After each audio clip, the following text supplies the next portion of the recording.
Saudara Komisi Independen Pemilihan KIP Kota Banda Aceh menggelar simulasi pemungutan dan penghitungan suara di TPS dengan melibatkan 300 pemilih, termasuk pemilih difabel di Taman Bustanus Salatin Banda Aceh pada Rabu pagi. Petugas juga mengenalkan aplikasi Sirekap atau Sistem Informasi Rekapitulasi Suara kepada para peserta simulasi.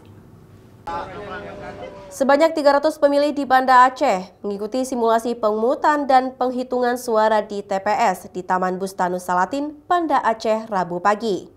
Simulasi ini juga diikuti oleh pemilih difabel. Mereka diberi akses agar bisa menuju TPS dan didampingi saat ke bilik suara. Kegiatan ini dilakukan oleh KIP Kota Banda Aceh untuk mensosialisasikan tata cara dan aturan di TPS agar terlaksananya pemilu yang bisa diakses oleh semua kalangan pemilih.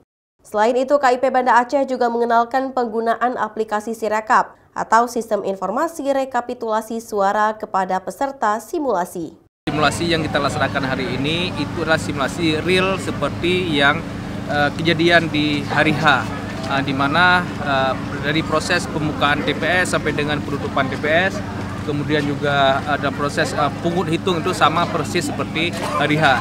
Dan kondisi-kondisi yang ada seperti hari ini juga sama-sama tadi kita melihat ada pemilih disabilitas, kemudian ada pemilih yang masuk dalam kategori daftar pemilih khusus misalnya, dan hal yang seperti ini yang akan terjadi di hari H, supaya harapan kita dan kita laksanakan simulasi ini teman-teman PPK, PPS dapat lebih menjelaskan nanti kepada teman-teman KPPS dalam hal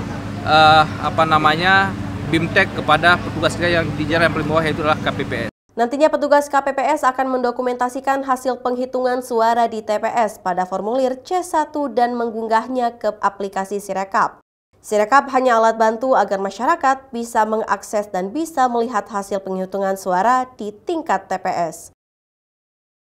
Nova Misdayanti, Kompas TV, Banda Aceh.